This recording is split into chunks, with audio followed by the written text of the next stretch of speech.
좋으신 주님, 우리는 하나님께 영광을 잊기 위해서 나왔고 주님께 영광을 드리기 위해서 나왔습니다. 우리 주님의 영광으로 하나님을 나타내시며 우리 마음에 가장 귀한 것 주님께 드리는 시간 되게 도와주시옵소서. 우리 인생 전체를 주님께 드리기를 원합니다. 하나님 우리에게 나타나 주시고 알게 도와주시고 주님을 더 믿게 도와주시옵소서. 성령 하나님 이 가운데 충만하시기를 원합니다. 성령이 충만한 가운데 우리 주님의 음성 듣고 주님 만나게 도와주시옵소서.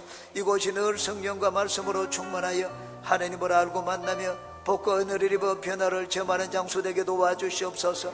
성령의 생수가 이곳에서부터 영동과 강릉 전역에 흘러넘치게 도와주시옵소서. 하나님의 택한 영혼들이 주님께 나오게 도와주시옵소서. 우리 하나님 구원의 방주 되기 원합니다. 하나님의 뜻을 행하는 도구 되기를 원합니다. 우리 교회를 사용하여 주시옵소서. 이번 주 수목금 성령 축제가 있습니다. 성령 하나님 주님 앞에 나오는 자들 다 성령으로 기름 부으시고 하나님 도구 되게 만들어 주시옵소서. 사만의 심령 되게 만들어 주시고 갈급한 심령 되게 도와주시옵소서. 성령 하나님 바람같이 불같이 생수같이 우리 가운데 운행하여 주시옵소서. 예수님의 이름으로 기도합니다. 아멘. 할렐루야. 주님 우리와 함께 계십니다. 하나님이 함께 하시니 이 시간 우리에게 좋은 일이 일어날 줄 믿습니다. 하나님 우리와 같이 계심을 믿습니까? 좋은 일이 일어날 줄 믿습니까? 그럼 우리 옆에 계신 분들께 축복의 인사를 나누겠습니다. 당신에게 좋은 일이 일어납니다. 네, 당신에게 좋은 일이 일어납니다.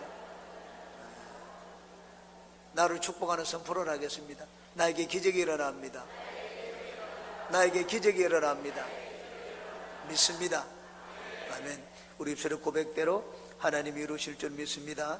성령과 하나님의 영광이라는 제목으로 말씀의 은혜를 나누겠습니다. 하나님은 이스라엘을 애굽에서 이끌어내어서 홍해를 건너가게 함으로 영광을 받으셨습니다. 17절입니다. 내가 애굽 사람들의 마음을 완악하게 할 것인즉 그들이 그 뒤를 따라 들어갈 것이라. 내가 바로와 그의 모든 군대와 그의 병거와 마병으로 말미암아 영광을 얻으리니 라고 했습니다. 여러분 애굽은 세상을 상징하며 바로와 그의 군사들은 오늘날 마귀와 그 종자들을 상징을 합니다. 그러므로 하나님의 영광을 나타내실 때 사용하신 것은 이 모세의 지팡이와 구름 기둥과 불 기둥 그리고 동풍이었습니다. 이것은 모두가 다 성령을 상징을 합니다. 하나님의 성령이 임하시고 하나님의 성령이 나타나시니 하나님은 이스라엘 백성들에게 하나님의 영광을 나타내셨습니다. 우리가 오늘날도 마찬가지입니다. 하나님은 성령을 통하여 하나님의 백성들에게 당신의 영광을 나타내십니다. 그러면 하나님은 어떻게 하나님의 영광을 나타내시며 왜 우리에게 그런 영광을 보여주십니까? 오늘 이 말씀을 통하여 세 가지를 같이 살펴보겠습니다. 첫째, 하나님은 이스라엘의 뒤에서 하나님의 영광을 나타내셨습니다. 이스라엘이 바다를 건너자 바로와 애굽 군사들이 뒤쫓아왔습니다. 그러자 그들이 앞서서 인도하던 여호와의 사자와 구름 기둥이 뒤로 건너갔습니다. 19절입니다. 이스라엘 진 앞에 가던 하나님의 사자가 그들의 뒤로 옮겨가며 구름 기둥도 앞에서 그 뒤로 옮겨라고 말씀을 했습니다. 구름 기둥이 애굽 군사와 이스라엘 진 사이에 이르자 애굽 진영에 캄캄한 흥함이 임했습니다.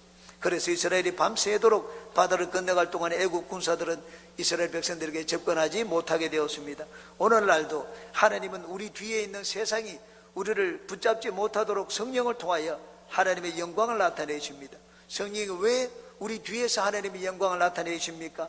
그것은 우리가 나왔던 세상으로 다시 돌아가지 못하도록 하기 위해서입니다. 하나님은 이스라엘이 바닷가에 진을 치도록 하셨습니다.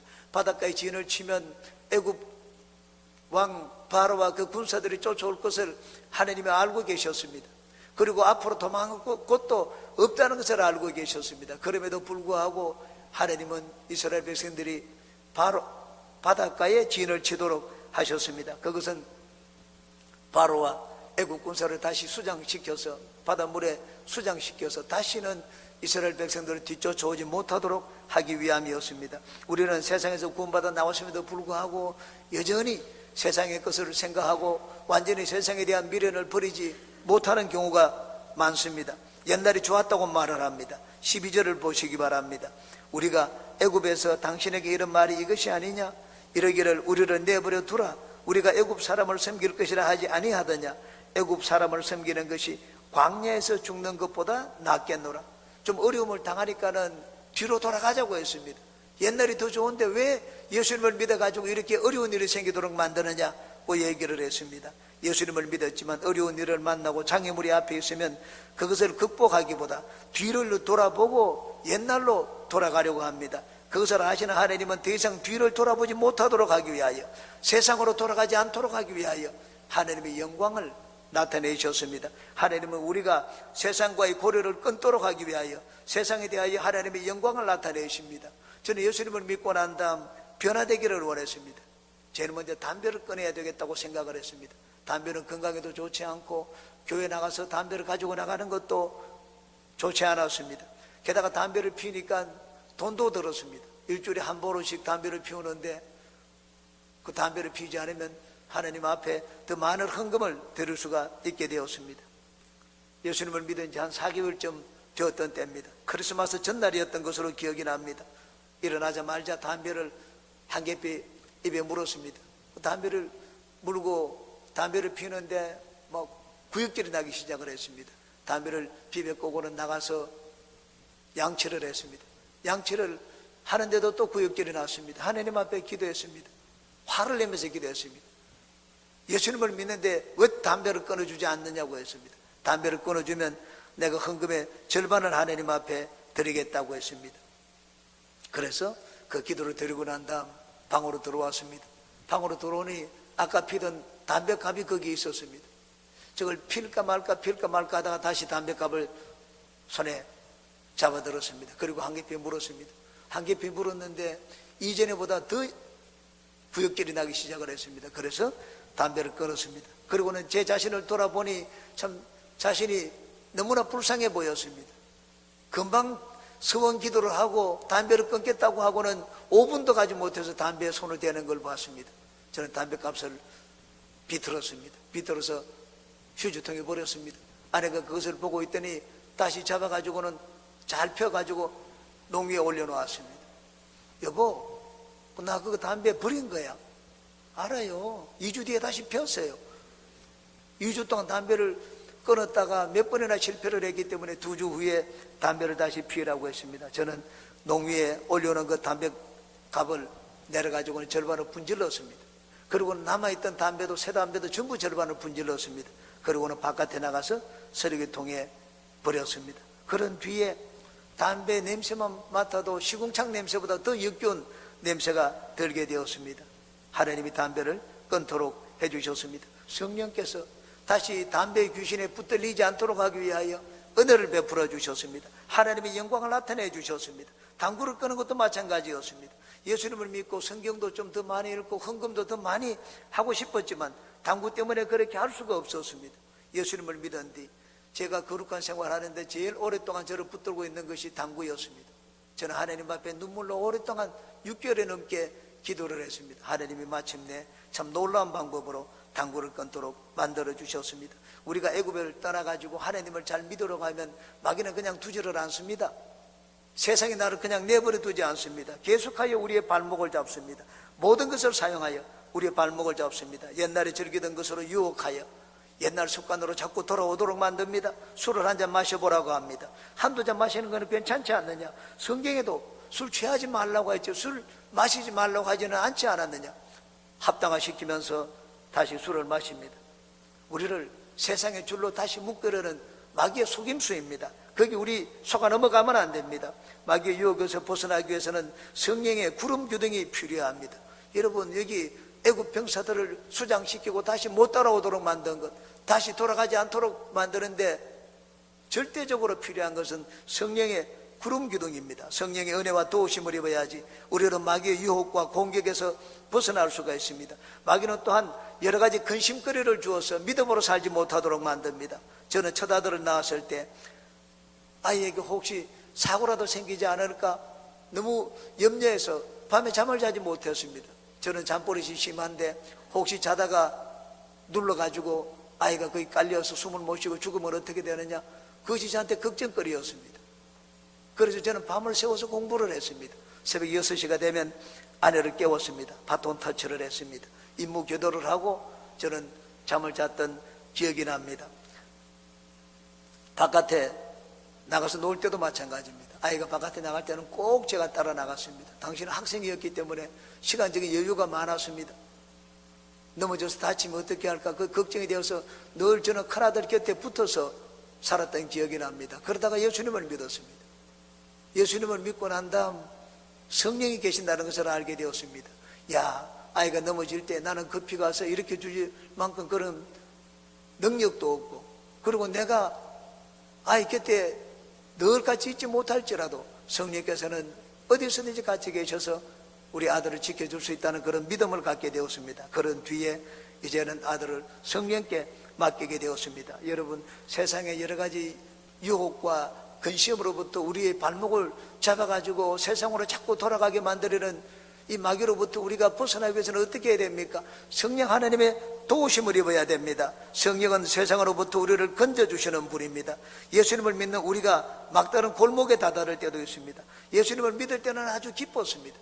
그런데 어려운 일을 당하면 그때는 하나님 앞에 원망하고 두려워합니다. 이스라엘이 애굽에서 나올 때는 기쁨과 담대한 믿음으로 나왔습니다. 그러나 바다 앞에 이르게 되자 이들은 두려웠습니다. 여기 8절과 10절 말씀을 한번 보시기 바랍니다. 8절입니다. 야훼께서 애굽 왕 바로의 마음을 완악하게 하셨으므로 그가 이스라엘 자손의 뒤를 따르니 이스라엘 자손이 담대히 나갔습니다 하고 있습니다. 이스라엘 백성들은 감사하며 찬양하며 담대히 나갔습니다. 10절입니다. 바로가 가까이 올 때에 이스라엘 자손이 눈을 들어본 적 애굽 사람들이 자기들 뒤에 이른지라 이스라엘 자손이 심히 두려워하여 야훼께 부르짖고 라고 했습니다. 어려움이 닥치니까 두려움이 생겼습니다. 예수님을 믿을 때는 기쁨과 감사와 담대함이 넘쳤지만 어려움을 당하니까 그렇지 않았습니다. 왜 어려움을 당합니까? 이게 하나님의 계획입니다. 어려움도 하나님의 인도입니다. 이스라엘이 위기를 만난 것은 하나님의 이끄심 때문이었습니다. 우리가 예수님을 믿는데도 하나님이 우리를 막다른 골목으로 인도하실 때가 있습니다. 그것은 세상과 연결고리를 끊도록 하기 위해서입니다. 세상과 세상에 있는 것들을 사랑하지 않도록 하기 위하여 하나님이 영광을 나타내십니다. 우리는 고난과 죽음 가운데 처하게 되면 하나님 앞에 엎드려 기도하게 됩니다. 이스라엘 백성들이 그랬던 것처럼 하나님께 부르짖게 됩니다. 세상을 부리지 못하고 살았던 것 회개하게 됩니다. 돈을 주님보다 더 사랑했던 것을 회개합니다. 죄악된 습관 속에서 살았던 것을 회개합니다. 생각과 말과 행동이 세상적이었던 것을 회개합니다. 여러분, 조금 어려움을 당하면은 하나님 앞에 엎드리지를 않습니다. 그러나 이제는 살 길이 없게 되면 하나님께 엎드리게 됩니다. 진정한 하나님의 평안과 복을 얻기 위해서는 세상과 연결을 끊는 하나님의 영광을 체험해야 됩니다. 하나님의 영광을 체험하기 위해서는 죄에 대해서 회개해야 됩니다. 회개 없이 우리는 하나님의 영광을 체험하지를 못합니다. 애통하는 자가 위로를 받는다고 했습니다. 우리는 죄에 대해서 애통하는 마음을 가져야 됩니다. 그래야지 하나님 성령의 위로를 받을 수가 있습니다. 그럼 개인적으로 어려움이 닥칠 때도 마찬가지고 국가적으로도 사회적으로도 우리 교회적으로도 어려움을 만나게 되면 제일 먼저 회개해야 됩니다. 이스라엘 백성들이 국가적으로 어려움을 만났을 때 항상 한 것은 회개였습니다.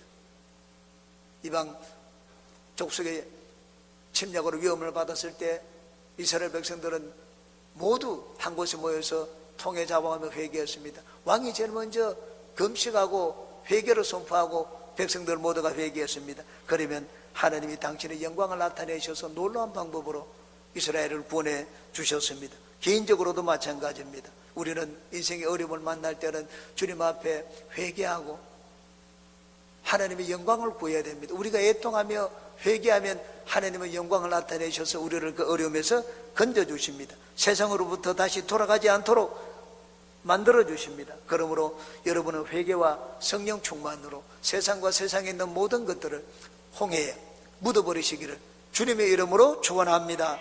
두 번째입니다. 하나님은 이스라엘의 앞에서 하나님의 영광을 나타내셨습니다. 뒤에서도 하나님의 영광을 나타내고 앞에서도 하나님의 영광을 나타내었습니다. 이스라엘 앞에는 하나님의 영광이 기다리고 있었습니다. 하나님이 왜 이스라엘을 바닷가로 인도했습니까? 하나님의 영광을 보여주시기 위해서입니다. 하나님의 영광이 없이는 하나님을 제대로 알지 못하기 때문입니다. 하나님이 때때로 우리를 고난 가운데로 인도하십니다. 왜 고난 가운데로 인도합니까? 고난은 하나님의 영광이 나타나는 무대입니다. 우리가 하나님의 영광을 체험하는 과정입니다. 고난과 어려움을 통하여 우리는 하나님의 살아계심을 생생하게 느끼게 됩니다. 예수님은 십자가 고난을 당하셨습니다. 그러고 난 다음에 부활의 영광을 체험하시고 보좌에 앉으셔서 왕된 관을 쓰셨습니다. 그러므로 우리가 고난을 당하고 위기를 만날 때, 그럴 때 낙담하면 안 됩니다. 하나님이 나를 왜 이런 위기 가운데로 이끄시는가? 내가 예수님을 믿은 것이 아니고 하나님이 나를 택하고 부르셨다면 하나님이 나를 이끕니다. 여러분 가운데 내가 스스로 교회 나갔다고 생각하는 부분, 여러분이 인생을 삽니다. 그러나 하나님의 부르심을 받고 교회 나오신 분들은, 주님 앞에 나온 분들은 내가 사는 것이 아닙니다. 하나님이 내 인생의 발걸음을 인도하시고 이끄십니다. 그러므로 여러분, 하나님의 인도를 받다가 고난을 당할 때는 그건 내 문제가 아닙니다. 그건 하나님의 문제입니다. 하나님이 왜 나를 고난 가운데로 인도하고 이끄십니까? 뭔가 보여주기 위해서입니다. 하나님의 영광입니다. 순복음 신앙을 위기 체험의 신앙이라고 합니다. 왜냐하면 대부분의 순복음 성도들은 그 위기 체험을 가지고 있습니다. 사업이 망했거나 질병이 들었거나 가정에 파탄이 일어났거나 위기를 체험하게 되면 주님께 나옵니다. 전도를 받고 주님께 나옵니다. 대부분의 순복음 성도들이 그렇습니다. 순복음 성도들은 편안한 가운데 하나님을 믿는 것이 아니라 여러 가지 인생의 위기를 만나 하나님 앞에 나오고 또 그리고 하나님의 도우심을 체험한 분들입니다. 조영기 목사님은 폐병으로 사형 선고를 받았을 때 전도를 받고 예수님을 믿게 되었습니다. 6개월 뒤에 의사들은 죽는다고 했지만 하나님은 그를 살려주셨습니다. 나중에 세계적인 위대한 종으로 사용하셨습니다. 요셉은 하나님으로부터 큰 꿈을 받았습니다. 11 형제가 자기에게 절을 하고 어머니 아버지도 자기에게 절을 하는 꿈을 꾸었습니다. 그런데 그 꿈과는 전혀 상관이 없는 정반대되는 인생길을 걷게 되었습니다. 애굽의 종으로 팔려갔습니다. 열심히 일을 했지만 억울한 누명을 썼습니다. 감옥에 들어가게 되었습니다. 어찌 이런 일이 있느냐?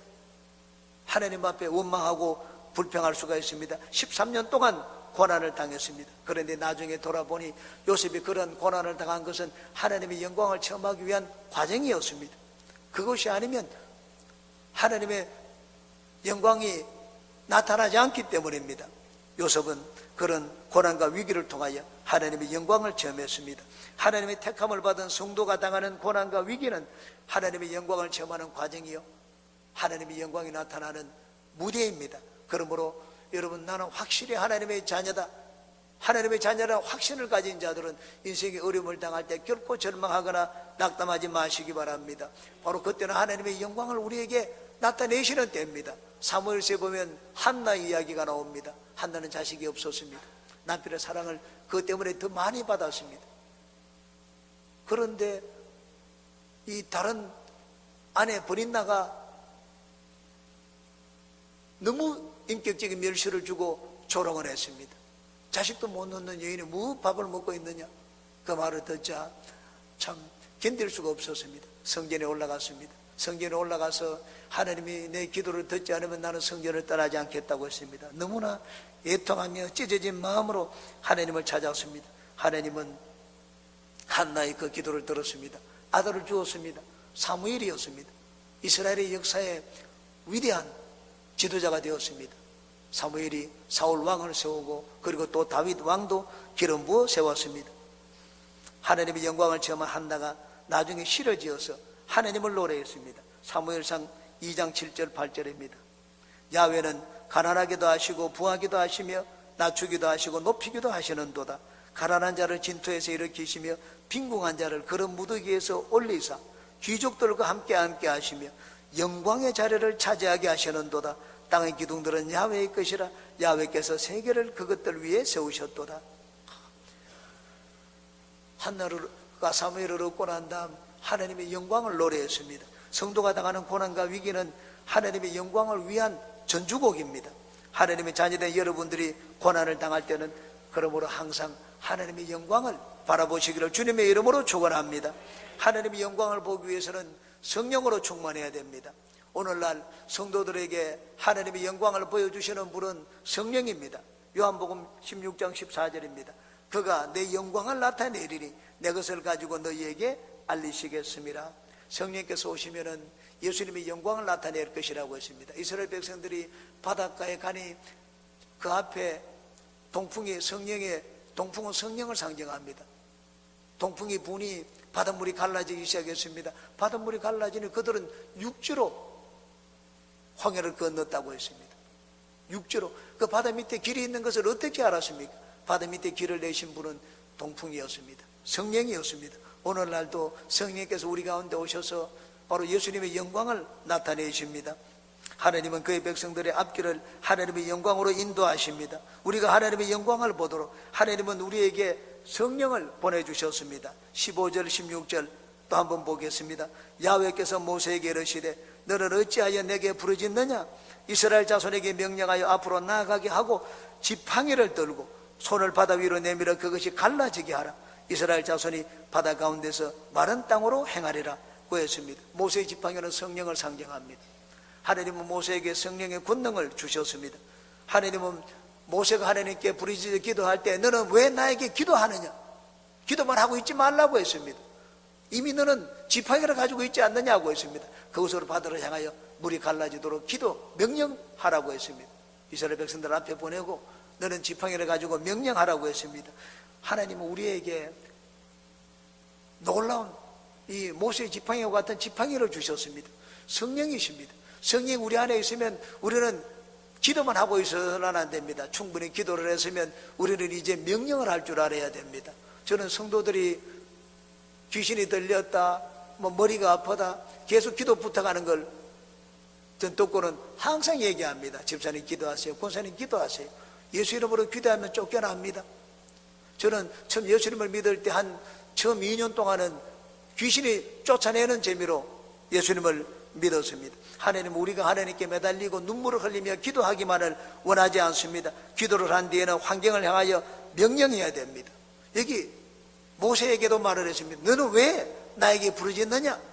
지팡이를 들고 바다를 향하여 갈라지게 명령을 하라고 했습니다. 여러분, 그러므로 우리 가정에 우리 자녀들에게 내 안에 귀신이 있다고 해서 염려하지 말고 하나님 앞에 그냥 기도만 하지 마십시오. 명령을 해야 됩니다. 성령 우리 안에 계신데 우리가 명령을 하면 귀신이 쫓겨납니다. 예수님이 말씀을 하셨습니다. 믿는 자들에게 이런 표적이 따르리니 내 이름으로 귀신을 쫓아내고, 우리가 예수 이름을 사용해서 명령을 하면 귀신이 쫓겨납니다. 그리고 병든 자에게 손을 얹어 기도하라고 했습니다. 그럼 병이 나을 것이라고 했습니다. 저는 처음 예수님을 믿었을 때 참 귀신 쫓는 재미로 예수님을 믿었습니다. 장마철에 홍수가 나서 마당에 물이 고여 내려가지를 않았습니다. 옆방에 사는 그 포크레인 기사분이 그냥 30분 동안 고챙이를 가지고 노력을 하고 수고를 하고 있었습니다. 제가 와가지고는 제가 그분에게 얘기를 했습니다. 홍숙이 아빠, 내가 한번 해볼까요? 저한테 연장을 맡기더라고요. 그 앞에서 예수 이름으로 하수구로 막고 있는 귀신은 떠나가라고 3번 기도했습니다. 그리고는 찔러 때문에 쑥 내려가더라고요. 바퀴벌레가 온 집에 있어가지고 밤에도 바퀴벌레, 눈을 감아도 바퀴벌레, 떠도 바퀴벌레. 이 월남 바퀴벌레인지 엄지손가락만한 바퀴벌레가 날개를 타고 날아다니는데 없앨 수가 없었습니다. 바퀴벌레 약을 치기도 하고 종이를 벽과 바닥에 붙여보기도 하고 연막탄을 터뜨려 보기도 했습니다.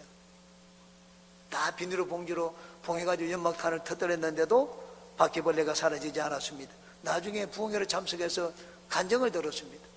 감옥에 이가 덜실덜실한데 모세가 그 이를 향하여 명하니까 티끌이 된 것처럼 마방왕 여사라는 분이 감옥에서 이를 명하니까 산더미가 되어서 이가 죽은 그 기적을 말해주었습니다. 저는 그 말씀을 듣고 난 다음에 바로 저것이라고 생각을 했습니다. 나도 빨리 집에 돌아가서 바퀴벌레를 명해야 되겠다고 했습니다. 집에 돌아가자마자 예수 이름으로 바퀴벌레는 모두 다 죽으라고 명령을 했습니다. 그러고 난 다음 날부터 바퀴벌레를 구경할 수가 없게 되었습니다. 우리는 하나님이 성령으로 나에게 귀신을 쫓아내고 병을 고치고 그리고 기적에 행하는 놀라운 능력을 주셨음에도 불구하고 명령을 하지 않습니다. 하나님은 모세에게 명령을 하라고 했습니다. 성령은 왜 우리 가운데 와 계십니까? 우리를 통하여 하나님의 영광을 나타내기 위하여 성령 우리 가운데 같이 계십니다. 그러므로 여러분은 다 성령을 모시고 계시고 성령과 함께 인생을 사시니 성령 하나님을 의지하여 명령을 하시기 바랍니다. 더욱더 성령 하나님과 함께 인생을 사시기 바랍니다. 어디 있어든지 성령을 모시고 가고 성령님을 의지하고 성령님을 앞세우면 우리는 하나님의 영광을 보게 됩니다. 여러분이 들어가도 복을 받고 나가도 복을 받는 인생을 사시기를 주님의 이름으로 축원합니다. 세 번째입니다. 하나님의 영광을 나타내시는 것은 예배와 믿음을 위해서입니다. 31절입니다. 이스라엘이 야훼께서 애굽 사람들에게 행하신 그 큰 능력을 보았으므로 백성이 야훼를 경외하며 야훼와 그의 종 모세를 믿었더라고 했습니다. 하나님의 능력을 보게 되자 이스라엘 백성들이 야훼를 경외했다고 했습니다. 하나님을 경외했다는 말은 하나님을 찬양하고 높이고 하나님을 예배했다는 말입니다. 그리고 그의 종 모세를 믿었다고 했습니다. 모세가 하는 말을 믿었다는 말입니다. 하나님 앞에 참된 예배자가 되고 하나님 말씀을 믿게 되었습니다. 하나님의 영광을 보게 되면 우리는 하나님을 대하여 참된 예배자가 됩니다. 하나님의 영광을 보지 않고 누가 하나님을 알겠습니까? 하나님을 알지 못하는데 누가 하나님을 높이고 하나님 앞에 무릎을 꿇겠습니까? 요한복음 20장 30절 31절입니다. 예수께서 제자들 앞에서 이 책에 기록되지 아니한 다른 표적도 많이 행하셨으나 오직 이것을 기록하면 너희로 예수께서 하나님의 아들 그리스도이심을 믿게 하려 하며 또 너희로 믿고 그 이름을 힘입어 생명을 얻게 하려 함이니라고 말씀을 했습니다. 하나님이 예수님이 이 땅에서 기적을 행하신 이유가 어디 있습니까? 믿으라는 것입니다. 우리는 기적, 하나님의 영광은 다른 말로 하면 기적입니다. 하나님의 영광, 기적을 체험하지 않고 하나님을 믿을 수가 없습니다. 예수님이 이 땅에 계실 때 많은 기적을 행했습니다. 병든 자를 고치고 죽은 자를 살리고 눈먼 자를 다시 보게 하고 없는 자에게 먹을 것을 주셨습니다. 그 일을 통하여 어떤 일이 일어났습니까? 무리들이 하나님을 알게 되었습니다. 무리들이 하나님께 영광을 돌리더라. 이것이 예수님이 행한 사역의 단락마다의 결론입니다. 예수님이 이렇게 행하든지 저렇게 행하든지 그 결론은 무엇이었습니까? 많은 무리들이 하나님께 영광을 드리더라는 것입니다. 하나님 예배자가 되었습니다. 오늘날도 우리가 하나님의 영광을 보게 되면 하나님 앞에 무릎을 꿇게 됩니다. 하나님을 찬양하고 하나님을 높이게 됩니다. 우리가 참된 예배자가 됩니다. 저는 우리 교회 최근에 나오신 분들의 이야기를 들어보았습니다. 아파트가 팔리게, 아파트만 언제까지 팔리게 하면 난 교회 나가고 예수님을 믿겠다고 했습니다. 진짜 그날에 아파트가 팔렸습니다. 놀랐습니다. 이분이 교회 나오게 되었습니다. 한 분은 사업을 하는데 하나님이 환상을 보여주고 사업에 대한 구상을 보여주었습니다. 하나님이 하라는 대로 했더니만 소름이 끼칠 정도로 하나님이 놀랍게 인도해 주는 것을 보게 되었다는 말을 하는 걸 들었습니다. 형식적으로 그러므로 저 하나님을 확실히 믿지 않을 수 없게 되었다는 이야기를 들었습니다. 형식적으로 교회에 왔다 갔다 하던 자가 성령을 받고 난 다음 진실한 예배자가 되는 것을 보았습니다. 하나님 말씀에 순종하는 것을 보았습니다. 여러분, 우리를 참된 예배자로 만들고 하나님을 믿게 만들기 위해서 하나님의 영광을 나타내시고 성령으로 우리에게 기적을 보여주십니다. 하나님이 행하시는 역사 없이 우리는 하나님을 믿을 수가 없습니다. 하나님의 참된 예배자가 될 수가 없습니다. 여기 모세가 기적을 체험하고 난 다음 한 일이 무엇입니까? 그 다음 15장에 보면은 하나님을 찬양한 내용입니다. 한 장 전체 하나님을 찬양하고 하나님을 높이는 노래를 지었습니다. 모세의 누이 미리암도 마찬가지입니다. 미리암이 노래를 지어 하나님을 찬양하고 소고를 두르고 북을 치면서 춤을 추고 하나님을 찬양했다고 말을 하고 있습니다. 기적을 체험하게 되면 우리는 하나님을 자연히 높이게 됩니다. 하나님 앞에 참된 예배자가 됩니다. 기적이 없이 하나님 앞에 할렐루야 찬양을 부를 수가 없습니다. 한 청년이 공원 벤치에 앉아서 출애굽기를 읽고 있었습니다. 바로 이 기사를 읽고 있었습니다. 이 기사를 읽다가 할렐루야 하고 크게 외쳤습니다. 할렐루야로 외치니까는 그 옆에 있던 어떤 분이 다가왔습니다. 성경을 읽는 것을 보고 할렐루야를 하는 것을 보고 다가왔습니다. 그런데 이분이 신학자였습니다. 신학자인데 자유주의 신학자였습니다. 성경의 기적을 믿지 않는 신학자였습니다. 성경에 있는 모든 기적을 아주 과학적으로 해석하는 자였습니다. 예수님이 무리를 걸은 것은 물 밑에 턱이 있었기 때문에 턱 위로 걸은 것이라고 얘기합니다.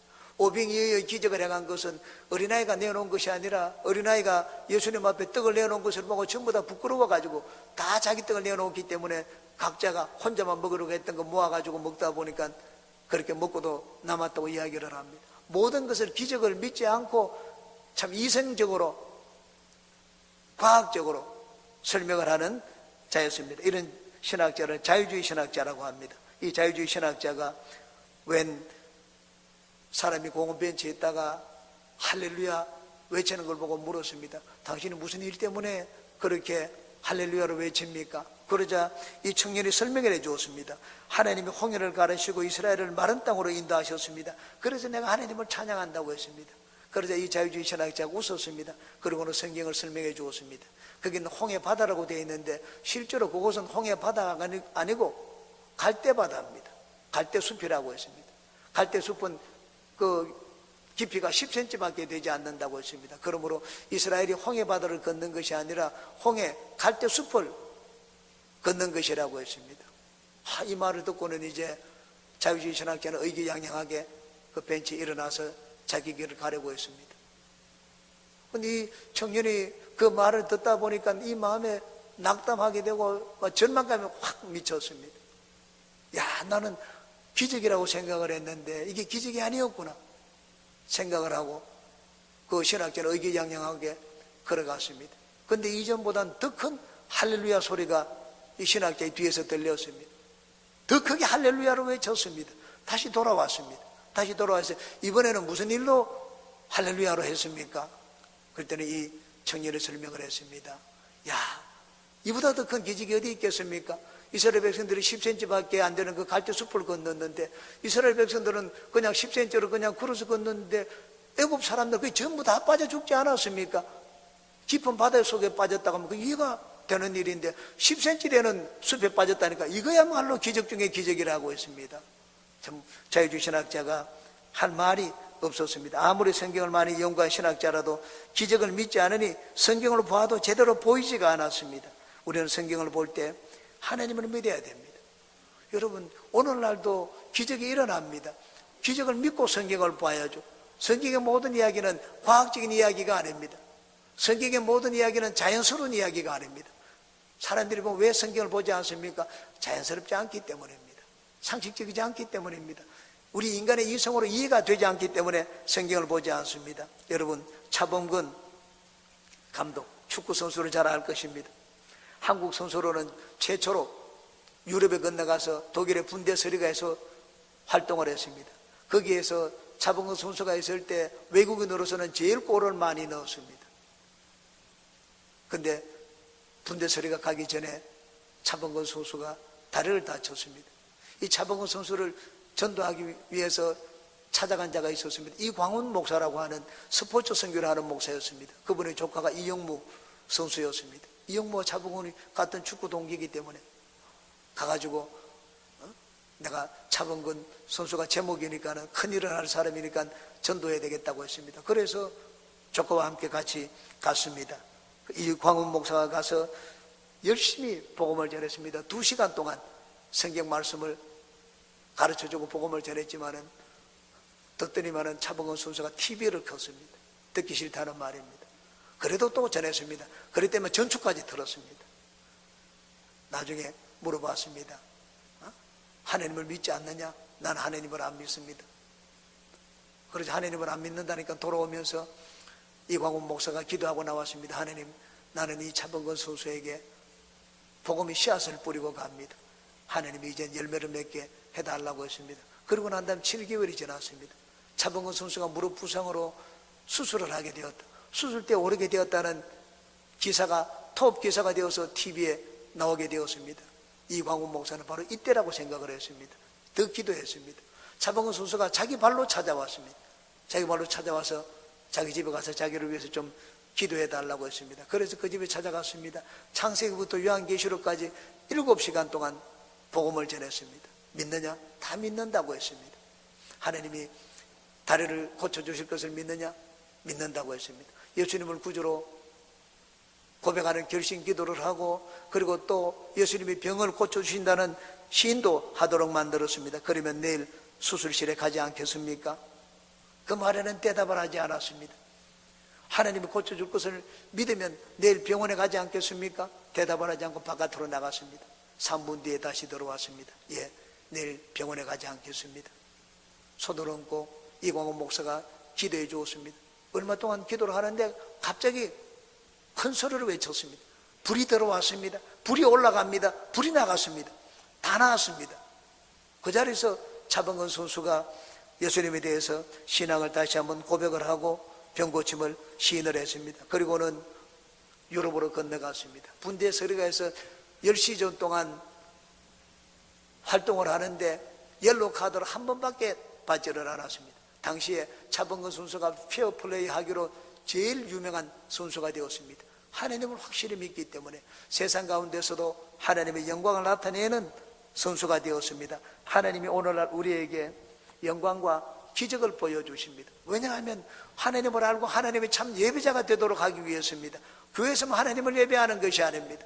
세상 가운데 삶 가운데 하나님의 참 예배자를 만들기 위해서 하나님은 우리에게 기적을 보이시고 영광을 보여주십니다. 우리는 하나님 말씀을 믿게 됩니다. 하나님 말씀이 진짜 하나님이 주신 말씀으로 믿게 됩니다. 여러분은 더 성령으로 충만하시기 바랍니다. 이번 주에 우리는 성령 축제를 갔습니다. 성령 축제 여러분 더 성령으로 충만하고 성령과 함께 인생을 사시기 바랍니다. 어디를 가든지 성령 하나님을 인정하십시오. 환영하고 모셔드리고 의지하시기 바랍니다. 여러분이 가는 곳마다 성령님이 하나님의 영광을 나타내셔서 하나님이 참 예배자가 되고 하나님 말씀에 절대 순종하는 믿음의 사람들이 되시기를 주님의 이름으로 축원합니다. 기도하겠습니다. 좋으신 주님이시여, 성령 하나님이 아니면 우리는 하나님을 알 길이 없습니다. 어두운 눈을 열어 하나님을 알고 보게 만들어 주시고 또 하나님을 믿도록 은혜를 베풀어 주신 것 감사합니다. 성령이 우리 인생 가운데 하나님의 영광을 충만하게 나타내 주시옵소서. 우리 뒤에서도 하나님의 영광을 나타내시고 우리 인생의 앞길에도 하나님의 영광을 나타내시옵소서. 그래서 우리가 참 예배자가 되고 말씀에 전적으로 순종하는 믿음의 사람들이 되게 도와주시옵소서. 예수님의 이름으로 기도합니다. 아멘.